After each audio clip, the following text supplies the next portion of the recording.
Vamos a hallar el transformador. ¿Qué significa o qué es un transformador?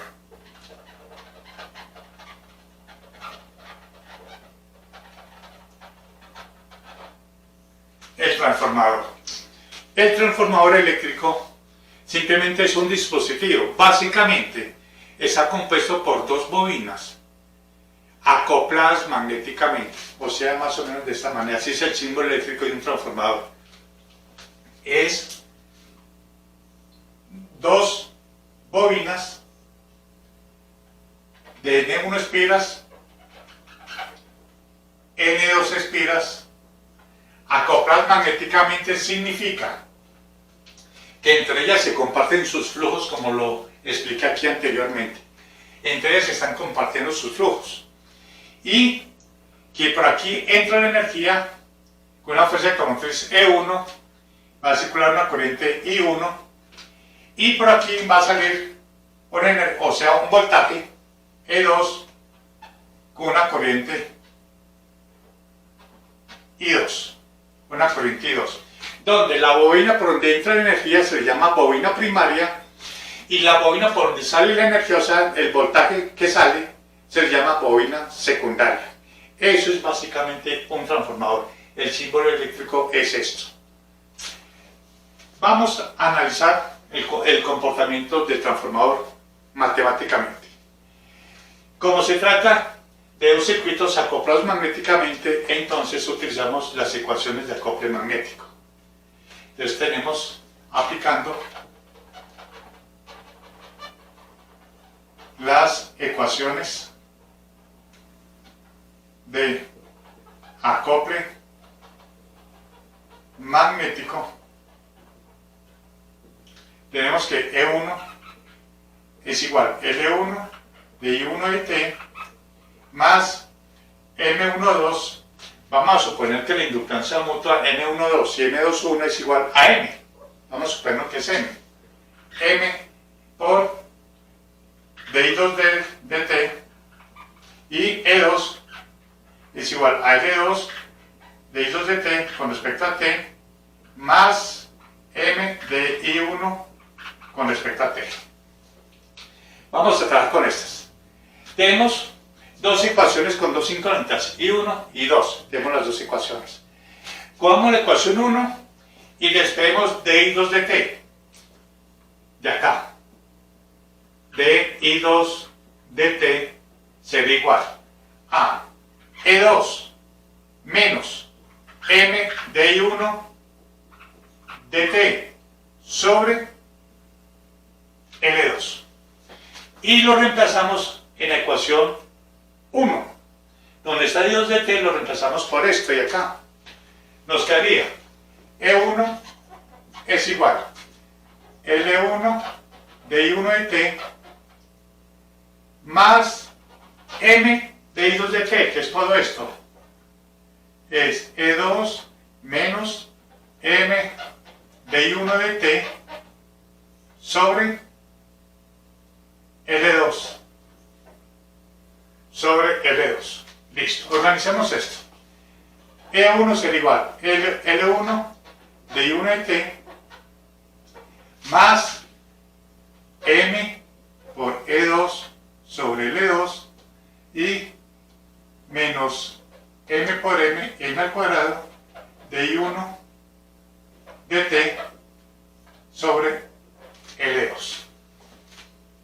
¿Pero qué es M al cuadrado? M al cuadrado es L1 por L2, según esa expresión de acá. Como les dije, ustedes van a demostrar también esa parte de acá, así como demostrar esto. E1 es igual a L1 de I1 de T más M, bueno, de una vez. M es raíz cuadrada de L1 por L2 sobre L2 por E2 menos M al cuadrado, que es L1 por L2 sobre L2 de I1 de T.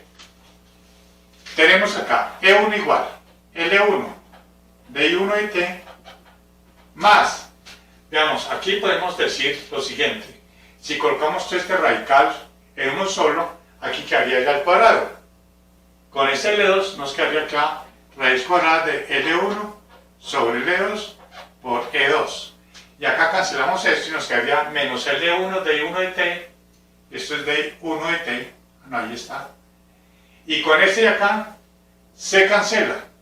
Nos quedaría, bueno, menos L1 de I1 de T, y esto se cancela. Nos quedaría que E1 es a E2 como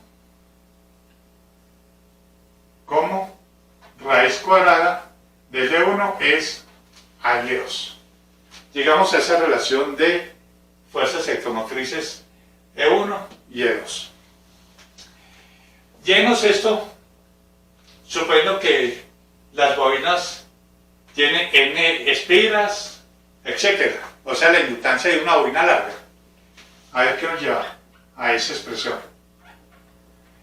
Raíz cuadrada de L1 sería μ sub 0. Bueno, voy a colocar μ porque se supone que estas rayitas indican que las bobinas están sobre núcleos magnéticos, núcleos ferromagnéticos. Entonces sería la permeabilidad absoluta de ese núcleo, μ n al cuadrado 1 L por A y μ n al cuadrado 2 L por A.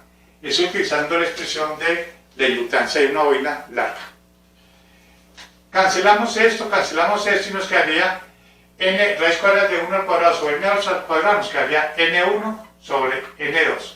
Y esto, como n es número de espiras por unidad de longitud, en términos de n total de espiras, la longitud se cancela y nos quedaría n1 sobre n2. Por lo tanto, llegamos a la siguiente relación que es muy importante en un transformador, de que la relación entre las fuerzas electromotrices o diferencias de potencial en el primario y secundario es igual a la relación entre los números de espiras en el primario y secundario. Eso se conoce como la relación de transformación o razón de transformación de un transformador. Como pueden ver, la relación entre E1 con E2 es igual a la relación entre N1 con N2. Ahora, ¿qué consecuencias trae esto? Observen. Si N1 tiene mucho mayor número de espiras que N2, si N1 es mayor número de espiras que N2, ese cociente es mayor que 1. Por lo tanto, la fuerza, el E2 de acá, va a ser, según ese cociente veces más que E1. Es decir, veamos de esta manera. Supongamos que N1 sea el doble de N espiras de N2. Si N1 es el doble de N espiras de N2, sería E1 sobre E2 sería igual a 2. Si colocamos E2 acá, nos quedaría que la fuerza electromotriz acá sería igual a 2 veces la fuerza electromotriz en una bobina secundaria. Por lo tanto, si tenemos un número de espiras mayor en el primario que en el secundario, vamos a obtener un transformador reductor, porque pasamos de un voltaje mayor a un voltaje menor y tenemos un transformador reductor, como ocurre con esos transformadores adaptadores de voltajes que se mete unos 110 voltios y saca 9 voltios, 8 voltios, 12 voltios, 15 voltios, es por medio de esto. Porque el transformador que está dentro tiene un mayor número de espiras en el primario con respecto al secundario. Entonces vamos a tener un voltaje acá menor que acá, dependiendo de la relación del número de espiras. Si queremos transformar el voltaje a que salga un voltaje mayor, simplemente el número de espiras en el secundario debe ser mayor que el número de espiras en el primario, para tener un transformador reductor. Por ejemplo, si aquí le metemos 100 vueltas, si aquí le metemos 300 vueltas, sería un tercio. Es decir, que E2 se triplicaría 3 veces del voltaje que hay acá. Si aquí le metemos 10 voltios, aquí va a salir 30 voltios. Se triplica por la relación del número de espiras entre N1 y N2.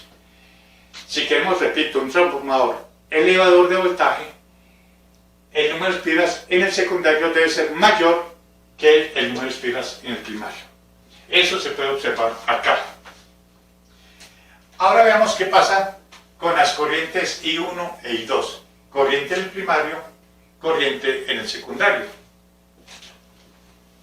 Para eso, sabemos que para un transformador, la potencia en el primario es aproximadamente igual a la potencia en el secundario.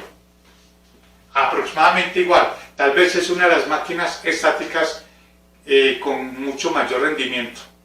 Realmente el rendimiento es generalmente de 1,98-99%.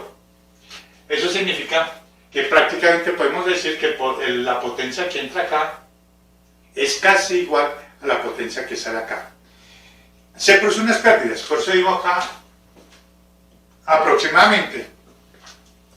Debido aquí se producen varias pérdidas por dispersión del flujo, por ciclo de histéresis, por corrientes de Foucault y por variación del flujo y por la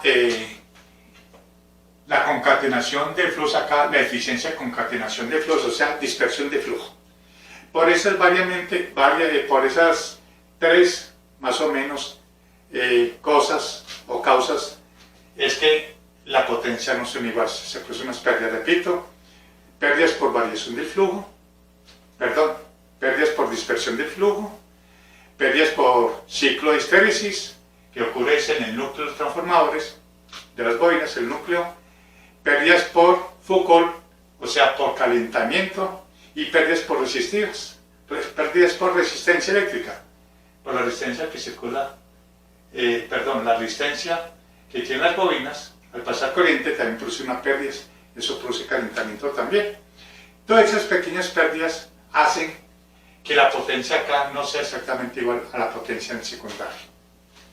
Bien, ten en cuenta esto, y que la potencia acá de ese circuito es, como ustedes ya saben, es voltaje o fuerza electromotriz por I1, es aproximadamente a la fuerza electromotriz en la bobina 2 por la corriente 2. Entonces tenemos E1 es a E2, como es aproximadamente igual a I2 como I1. Como E1 sobre E2 es N1 sobre N2, entonces decimos que N1 sobre N2 es aproximadamente igual a la relación de I2 sobre I1. Como pueden ver, lo que ocurre con las corrientes es todo lo contrario de lo que ocurre con los voltajes. Si tenemos un transformador que disminuye el voltaje, entonces va a ocurrir de que la corriente acá va a ser mayor que la corriente del primario. Ahora, si tenemos un transformador que sea elevador de voltaje, y aquí entra un voltaje y aquí sale un voltaje mayor, entonces va a ocurrir con las corrientes que la corriente acá del voltaje mayor va a ser una corriente menor y aquí una corriente mayor. Eso es lo que estamos viendo acá. Por eso es que si ustedes ven los transformadores de distribución que aparecen sobre unos postes en algunas esquinas de las ciudades, son transformadores de distribución donde llega 13.200 voltios la línea primaria y sale para las casas, para la distribución de energía eléctrica en las casas domiciliarias, llega 220, o sea, es un transformador reductor. De 13.200 pasa a 220 entre fase y fase, o 110 entre fase y tierra. Es un transformador reductor. Pero ¿qué pasa con las corrientes? Que las corrientes en el transformador secundario van a ser mucho mayor las corrientes que en el primario. Por eso no sé si usted habrá notado que los cables que salen de la parte secundaria del transformador que va a irradiar a todas las casas, a la parte domiciliaria, los cables son muy gruesos. Los que salen de él, si tenemos acá un transformador, esas son las líneas primarias las que llegan de la subestación. Aquí llega a 13.200 voltios. Estoy hablando de Manizales, ¿no? En otras ciudades puede ser un voltaje diferente, dependiendo de la central de que se estén alimentando y de la subestación. Y acá llegan las tres fases: fase, fase, fase, y esta sería la conexión a tierra, o sea, el neutro. Entre fase y fase hay 220 voltios. De 13.200 pasa de 220 voltios entre fase y fase, o entre fase y tierra 110 voltios. Por lo tanto, los cables que salen de acá son mucho más gruesos, de mayor calibre, que los que llegan al primario, la una primaria del transformador. ¿Por qué? Porque al ser un transformador reductor de voltaje, la corriente que sale aquí es mucho más grande. Por lo tanto, el calibre de los calambres debe ser mucho más grueso. Eso es en sí lo que es un transformador y las dos ecuaciones que rigen el comportamiento de entrada y salida de voltaje y de corrientes en un transformador. Y con eso entonces damos por terminado el capítulo de inductancia.